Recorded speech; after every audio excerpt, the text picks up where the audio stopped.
মোৰ চেনেলৰ অন্য এটি ভিডিঅ'লৈ আপোনালোক সকলোকে স্বাগতম জনালোঁ। আজি মই লৈ আহিছোঁ ধাবা ষ্টাইল মাটন কাৰী, খুব সহজতে আৰু ঘৰতে বনোৱা।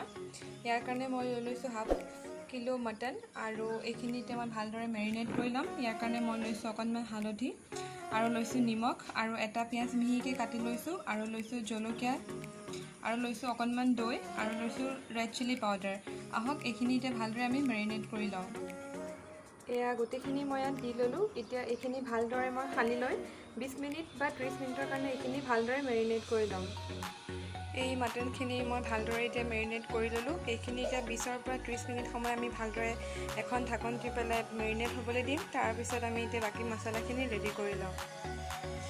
ইয়াত মই এটা বিলাহী পেষ্ট কৰি ল'লোঁ ভালদৰে আৰু লৈছোঁ আদা নহৰু অকণমান ভালদৰে মই পিচি ল'লোঁ আৰু লৈছোঁ ইয়াতে কেইটামান জালুক আৰু ডালচেনি আৰু ইয়াত আছে ইলাচি আৰু গোটা জিৰা আৰু ধনিয়াৰ গুটি আৰু ইয়াৰ কাষত আছে ডালচেনি যোনখিনি মই গুড়া কৰি থৈছিলোঁ ঘৰতে আৰু ইফালে আছে তেজপাত আৰু ইয়াত আছে কেঁচা জলকীয়া আৰু আছে ইয়াত তেজপাত আৰু এইখিনি মিট মছলা কৈছিলোঁ মই আৰু ইয়াতে মই দুটা ডাঙৰ চাইজৰ পিঁয়াজ কাটি লৈছিলোঁ। আগতে মেৰিনেশ্যনৰ সময়ত এটা পিঁয়াজ মই দিছিলোঁৱেই। এতিয়া এই যোনখিনি গোটা বস্তু আছে সেইখিনি এতিয়া ভালদৰে মই পিচি ল'ম। তাৰপিছত মই ৰেচিপিটোৰ মাজলৈ আগবাঢ়িম। মই এতিয়া কুকাৰত তেল গৰম কৰি ল'লোঁ। তাৰপিছত মই কেঁচা জলকীয়া দুটা তিনিটা আৰু তেজপাত আৰু যোনখিনি মই কাটি থৈছিলোঁ পিঁয়াজ সেইখিনি ভালদৰে এতিয়া ভাজি ল'ম। অলপ সময় ভাজ খোৱাৰ পিছত মই ইয়াত আদা নহৰু পেষ্টখিনি দি দিম।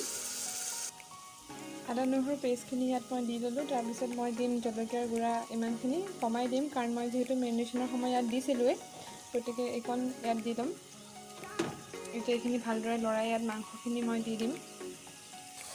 ইয়াত এতিয়া মই গোটেইখিনি দিয়াৰ পিছত ভালদৰে লৰাই ল'লোঁ আৰু ইয়াত যোনটো মই দুটা আলু কাটি থৈছিলোঁ মিডিয়াম চাইজৰ সেইখিনি মই ইয়াত দিলোঁ। এতিয়া এইখিনি মই ভালদৰে অকণ সময় ঢাকন দি লৰাই থাকিম। এয়া এনেদৰে সিজি থাকোঁতে মই ইয়াত যোনখিনি বিলাহীৰ যোনখিনি পেষ্ট বনাই থৈছিলোঁ সেইখিনি মই ইয়াত এড কৰি দিম। এতিয়া মই এই গোটেইখিনি ভালদৰে লৰাই ল'ম। এনেদৰে এই মাংসখিনি অলপ টাইম সিজাৰ পিছত মই যোনখিনি মছলা তৈয়াৰ কৰি থৈছিলোঁ এই গোটেইখিনি ইয়াত দি দিম। এতিয়া একেবাৰে শেষত মই ইয়াত মিট মছলাটো ব্যৱহাৰ কৰিম বা গৰম মছলাৰ কামটো আমি ইয়াতেই হৈ গ'ল। যোনখিনি মছলা মই ইয়াত পিচি থৈছিলোঁ একেবাৰে শেষত আৰু মিট মছলাখিনি দি দিলে আমাৰ, তাৰপিছত আমি এইখন ঢাকনখন একেবাৰে লগাই চিটি দিয়াব পাৰিম। এতিয়া এইখিনি আকৌ অকণমান ঢাকত লগাই সিজিবলৈ দিম।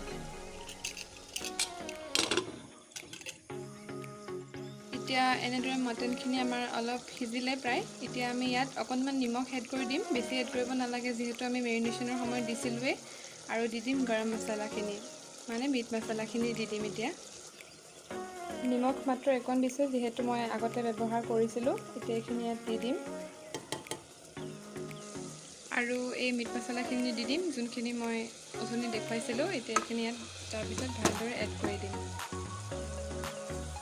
এয়া দেখিছে আপোনালোকে মাটনৰ কালাৰটো বিৰাট ধুনীয়া হৈছে। এতিয়া মই ইয়াত গৰম পানী ব্যৱহাৰ কৰিম। আপোনালোকে নিজৰ প্ৰয়োজন অনুসৰি চাই ল'ব কিমান গ্ৰেভিটো ৰাখে। এতিয়া ইয়াত মই গৰম পানী ব্যৱহাৰ কৰি পেলাই ঢাকনখন মাৰি চিটি মাৰিবলৈ দিম। ইয়াত এতিয়া মই গৰম পানী দি দিছোঁ অকণমান।